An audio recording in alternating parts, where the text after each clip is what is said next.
Mabilis po kasi siya. Dati 70 millimeters per second. Ngayon 200 millimeters per second. Pati po yung pag-imprenta ng resibo, mabilis din po siya. May photocopy na po, kaya huwag yung makatakin. Okay po? Sige po, habang may bumubuto, ako na sasagot sa tanong. Sir, sa tanong, ma'am, sa tanong. Okay. Jam Benito Di Mamoro po ng BTA Media Division. I would like to ask lang po regarding sa transmission niya, man lamang discuss with you. Ano po yung feature niya na ensure na okay, sir, pwedeng mag-transmission? Scroll down, For example, may mga areas po talaga sa sir, ngayon, sa bar. meron lang tayong 20-second na default timer.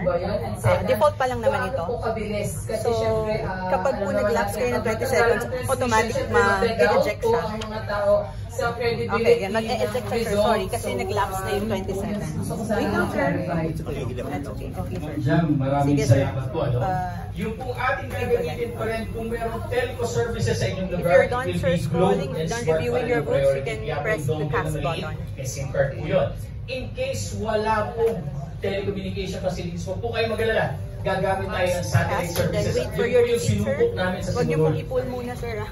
Depende lang kung ano yung available na satellite Sir, you can services, review. whether You Starlink yan, can o yung review, sir. Pwede bang Pacific, hawakan niyo din? yan po ang gagamitin namin. Importante Sir, pwede bang... tayo. Okay.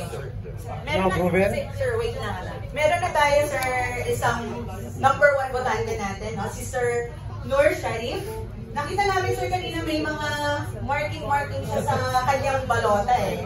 Pwede bang hawakan niyo muna, sir, ang election returns niyo kasi mamaya i-double check natin kung yun nga ba yung balota niyo based sa mag-a-appear sa screen later. Okay? Receive. Eh, we receive, voter receipt, sorry. This is the second question. Hawakan niyo lang muna yan, sir, ha? Pero huwag yung iuwi, kasi election offense yan, sir. May ano tayo dyan, no department fees na labas. Relax na muna. Sige, next po, si ma'am. Yung sa second na tanong yung gano'ng kabilis, standard po na protocols and transmission. So, inaasahan po natin kapareho rin yung bilis nung nakaraan. Ganun lang po siya. Alam mo po kasi kung bakit mabilis. Kung bakit mabilis siya, no? Yung kung file natin election return, alam mo po ba kung gano'ng kaliit lang yan? 5 kilobytes. Yung kung national election return, 5 kilobytes. Local election return, 5 kilobytes. Ano ma'am, okay, yan ba ang binoto ninyo? 10 kilobytes lang. Okay po. Mas malaki Sige, pa ma'am, po yung pwede na text po. message, mas malaki